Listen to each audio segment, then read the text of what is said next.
Assalamualaikum warahmatullahi wabarakatuh. Selamat pagi, salam sejahtera, salam sehat untuk kita semua. Perkenalkan, saya Dr. Gigi Andi Supriyatna, Magister Manajemen Spesialis Periodontia. Saya merupakan staf pengajar, dosen di Fakultas Kedokteran Gigi Universitas Jenderal Ahmad Yani di Departemen Periodontia. Riwayat pendidikan saya, setelah menempuh program S1 dan profesi kedokteran gigi, saya melanjutkan studi S2 di bidang ilmu manajemen konsentrasi perumahsakitan. Selanjutnya, saya melanjutkan program studi spesialis periodontia pada tahun 2018. Saya akan menjelaskan mengenai ilmu di bidang keahlian saya, yaitu ilmu periodontia. Adapun kurikulum yang diselenggarakan di Fakultas Kedokteran Gigi Universitas Jenderal Ahmad Yani menerapkan kurikulum berbasis learning outcomes atau kurikulum berbasis capaian pembelajaran. Dalam penerapannya, di Fakultas Kedokteran Gigi Unjani menerapkan sistem blok, di mana blok itu terdiri dari 20 blok yang tersebar dari semester 1 sampai dengan semester 7.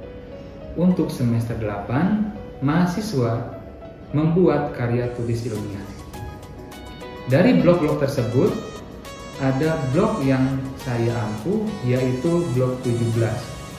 Blok 17 ini merupakan blok manajemen periodontal. Blok manajemen periodontal diselenggarakan di tahun ketiga, semester 6, dengan bobot 4 SKS, yang mana ditempuh selama 4 minggu. Untuk minggu pertama sampai dengan minggu ketiga, mahasiswa diberikan materi pembelajaran berupa kuliah, tutorial, dan clinical skill lab. Sedangkan di minggu terakhir, yaitu minggu keempat, merupakan bagian dari evaluasi pembelajaran. Blok manajemen periodontal ini mempelajari tentang anatomi jaringan periodontal, etiologi, tanda dan gejala, diagnosis dan prognosis penyakit periodontal, serta penata laksanaannya baik secara non-bedah maupun secara bedah. Adapun sub capaian pembelajaran di blok manajemen periodontal ini yaitu: pertama, mahasiswa mampu menjelaskan dan menganalisis berbagai etiologi penyakit periodontal.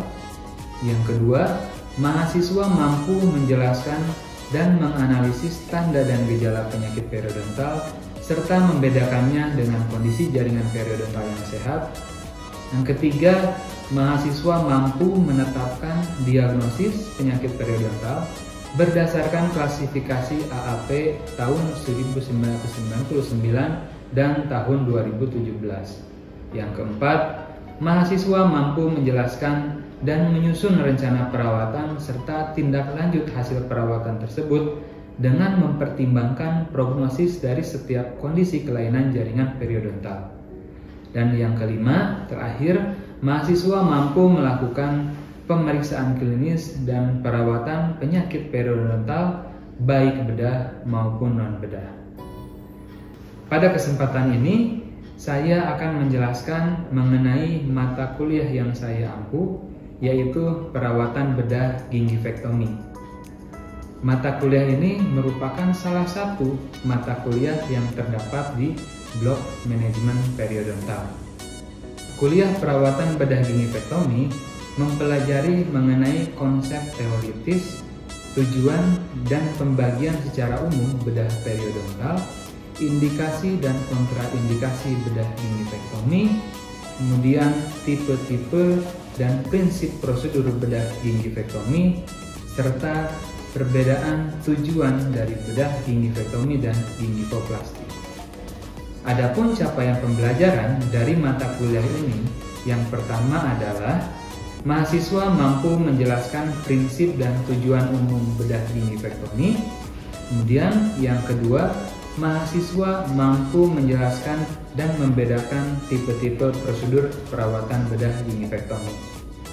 Mata kuliah perawatan bedah gingivektomi terdiri dari kuliah tatap muka, selama 2 kali 50 menit dan clinical skill lab, di mana clinical skill lab ini untuk mengasah keterampilan, yaitu mengasah kemampuan psikomotor dari mahasiswa. Untuk kuliah tatap muka dengan situasi masih pandemi seperti ini, kami menggunakan sistem daring, yaitu dilakukan menggunakan aplikasi atau platform seperti Zoom Meeting. Dalam memberikan materi kuliah, saya menambahkan beberapa sedikitnya video agar mahasiswa lebih mampu untuk memahami materi dan memiliki gambaran terhadap prosedur tindakan yang akan disampaikan. Sedangkan untuk clinical skill lab, kami melakukan secara offline atau luring, tentunya sesuai standar prokes yang berlaku. Di sini mahasiswa dilatih kemampuan psikomotornya menggunakan model gigi, di mana model gigi tersebut disesuaikan dengan kondisi yang ada di rongga mulut, dan pada saat pelaksanaannya dilakukan di dental simulator. Tujuannya adalah mahasiswa agar tetap memiliki kemampuan psikomotor yang baik. Dalam hal penilaian, kami membagi menjadi 2 kriteria, yaitu penilaian kognitif dan penilaian psikomotor. Untuk penilaian kognitif dengan bobot sebesar 80% dan untuk penilaian psikomotor dengan bobot sebesar 20%. Untuk penilaian psikomotor terdiri dari penilaian harian, yaitu post test dan tutorial dengan bobot sebesar 40%, kemudian M-checking dengan bobot sebesar 40%, dan Osoka dengan bobot 20%. Sedangkan untuk penilaian psikomotor terdiri dari penilaian clinical skill lab dengan bobot 30% dan OSCE dengan bobot 70%. Demikian yang dapat saya sampaikan mengenai deskripsi mata kuliah yang saya ampu, dan berikut ini akan saya tampilkan video pembelajaran secara daring dan juga video clinical skill lab secara luring atau secara offline.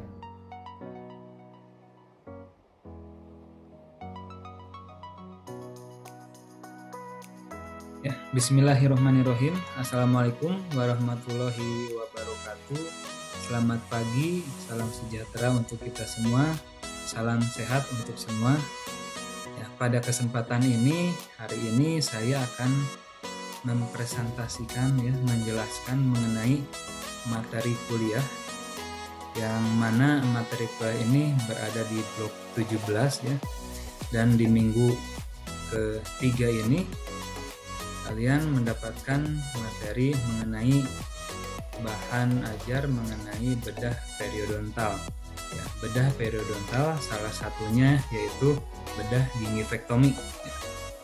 Jadi di minggu sebelumnya, di minggu pertama dan kedua, kalian mungkin sudah menerima materi kuliah mengenai secara umum bedah periodontal. Sekarang kita melanjutkan mengenai bahasan yaitu bedah periodontal, yaitu bedah gingivektomi. Oke. Ya, izin nih saya coba share screen dulu ya mengenai materinya.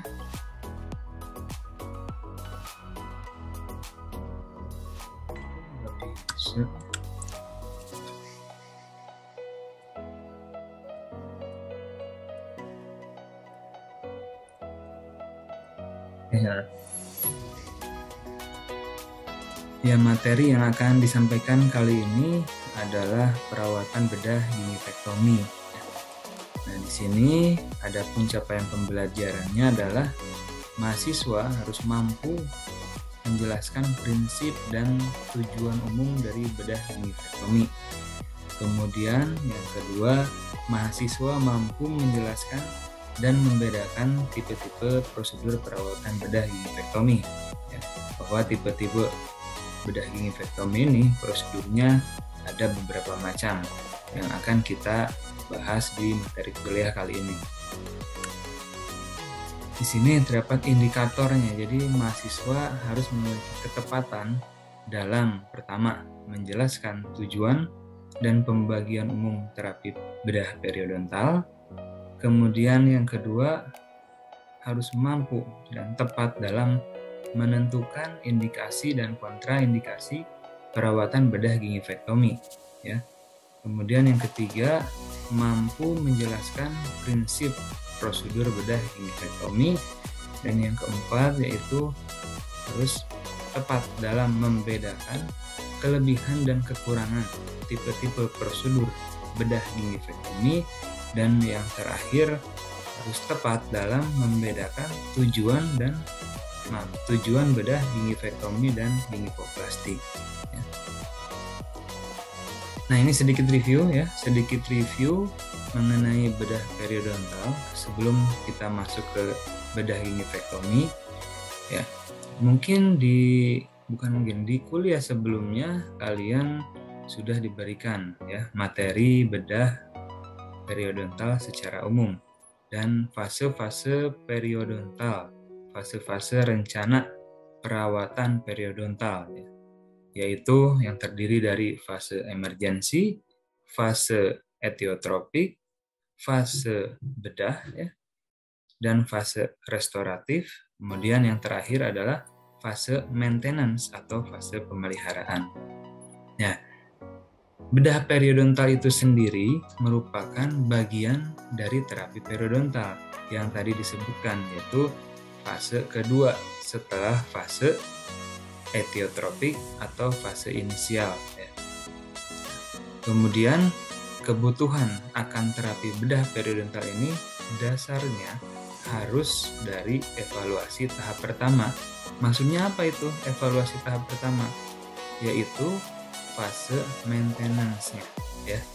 Jadi kalian sebelum masuk ke fase bedah, sebelum melakukan tindakan bedah, harus pastikan terlebih dahulu fase maintenance-nya itu sudah baik, ya. Apa saja fase maintenance? Yang pertama, bagaimana kan plaque score-nya, ya, penilaiannya apakah sudah baik, yaitu merupakan indikator dari oral hygiene pasien, ya. Apakah oral hygiene pasien itu baik atau masih belum baik? Kalau masih belum baik, itu tidak boleh kita langsung lanjut ke fase bedah, ya.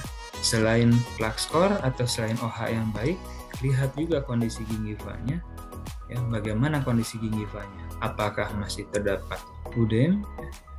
Kemudian bagaimana kondisi jaringan lunak sekitarnya, dan juga bagaimana motivasi pasiennya dalam melakukan fase maintenance itu, dan bagaimana motivasi pasien, apakah semangat atau memiliki keinginan untuk dilakukan tindakan selanjutnya di fase bedah. Karena kalau motivasinya pun tidak baik atau motivasinya kurang semangat lah misalkan, ya, bagaimana nanti akan memelihara keadaan rongga mulutnya gitu, ya. Jadi itu hal-hal yang terpenting sebelum kita melakukan bedah periodontal. Bedah periodontal, ya.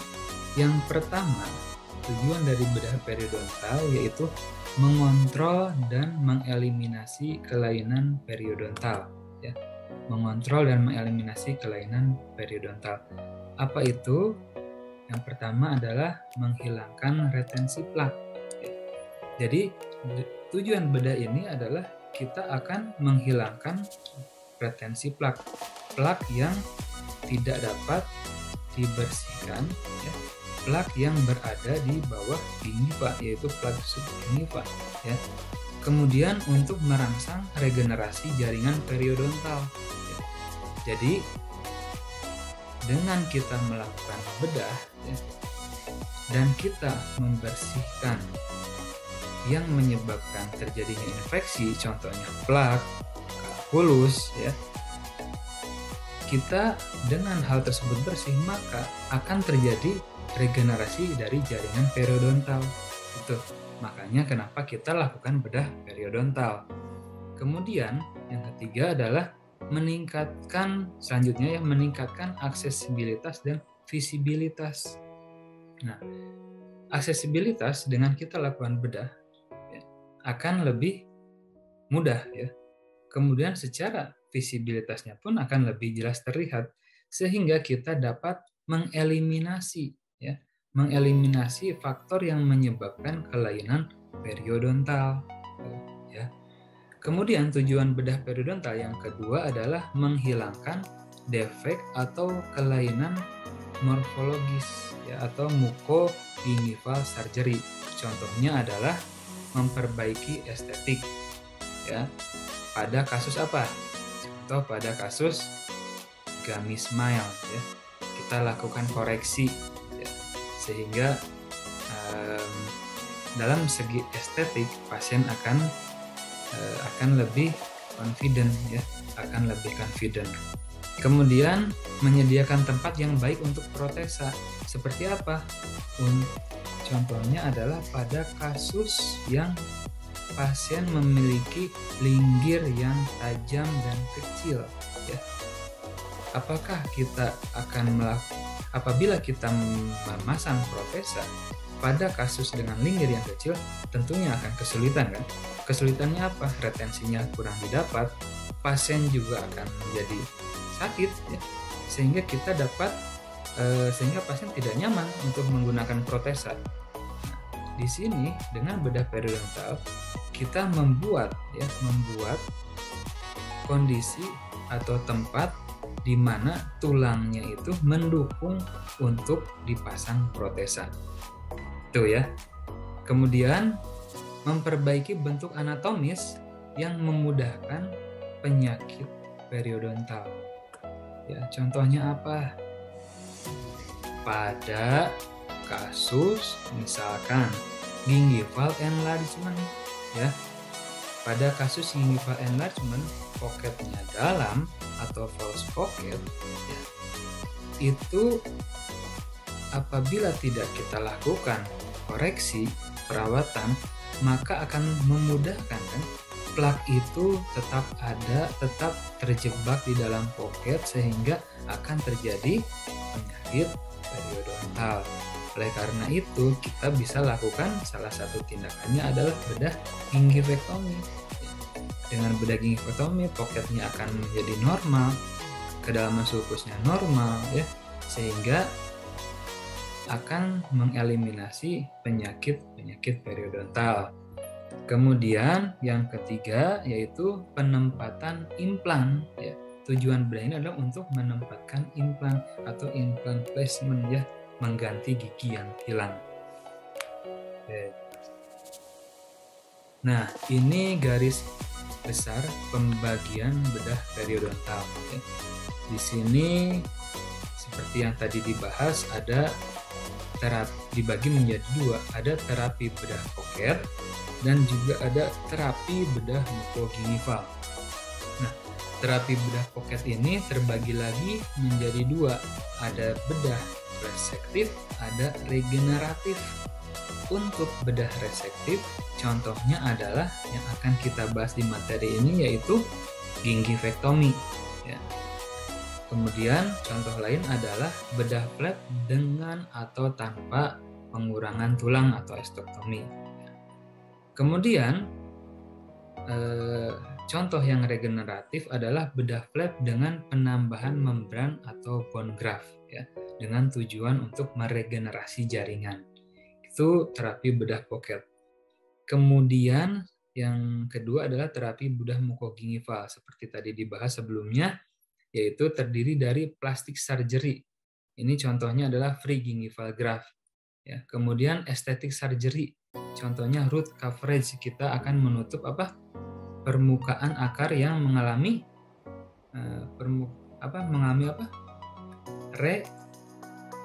resesi ya. Jadi root coverage ya. Kemudian untuk preprostetic teknik ya. Contohnya adalah crown lengthening ya, atau ridge augmentation. Kemudian yang selanjutnya adalah placement of dental implant, yaitu kita di sini dapat melakukan guide bone regeneration, semua surgery pada bedah gingivectomy. Tadi adalah tipe-tipe ya, tipe-tipe dari prosedur bedah gingivectomy. Nah, sekarang apa itu perbedaannya? Kadang bertanya-tanya, dok, apa ya gingivectomy, apa gingivoplasti? Sebetulnya gingivectomy dengan gingivoplasti ini sama ya. Sama, yaitu adalah eksisi gingiva ya. Jadi memotong gusi, memotong gingiva. Terus apa perbedaannya?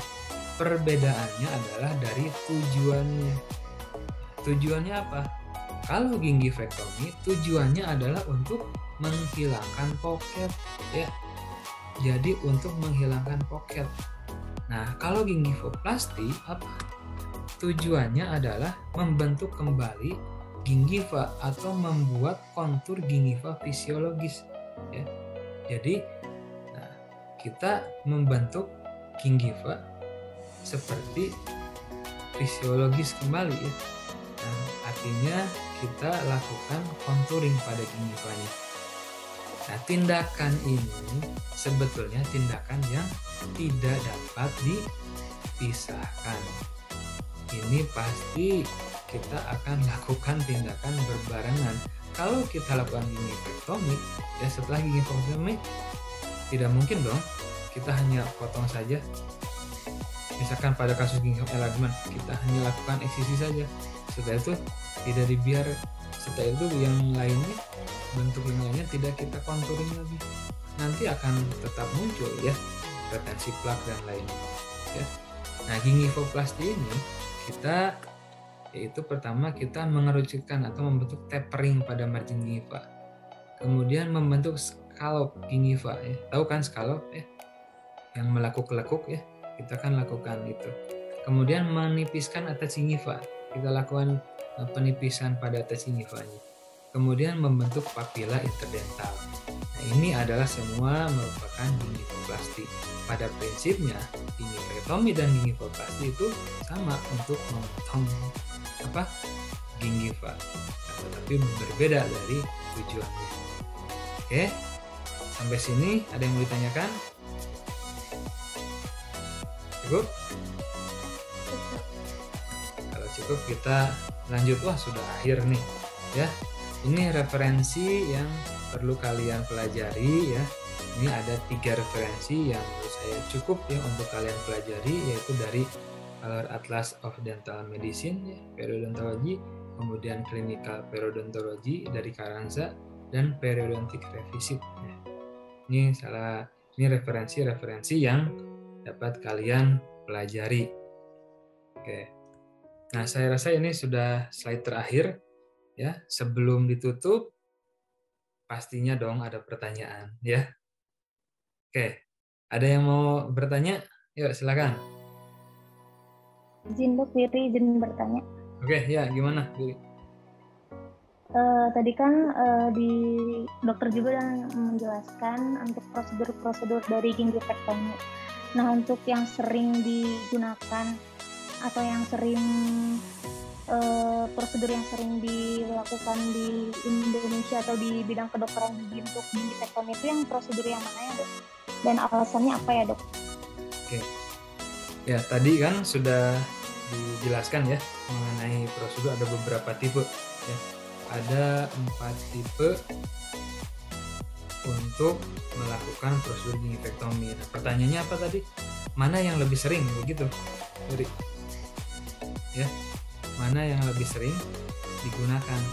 Itu sebetulnya tergantung dari situasi dan kondisi ya. Artinya alat yang mendukung kita untuk melakukan gingivectomy apakah tersedia atau tidak ya. Kalau memang di Indonesia ya, kita masih jarang yang melakukan prosedur gingivectomy menggunakan baik itu laser ya. Kalau elektrosurgery mungkin sudah cukup banyak juga, tetapi kalau menggunakan laser masih jarang ya, masih jarang. Karena tadi terbentur apa? Terbentur biaya alat yang cukup mahal, ya, cukup mahal. Nah, sehingga masih banyak kalau di negara kita di Indonesia masih banyak untuk tindakan gingivektomi ini menggunakan skalpel atau metode konvensional. Tetapi di daerah perkotaan ya, contoh di daerah, kalau di Indonesia daerah kota besar ya, di kota besar ada beberapa yang sudah memang melakukan tindakan gingivektomi dengan menggunakan laser gitu ya. Jadi, mungkin ada lagi yang mau ditanyakan? Terima kasih dokter. Oke.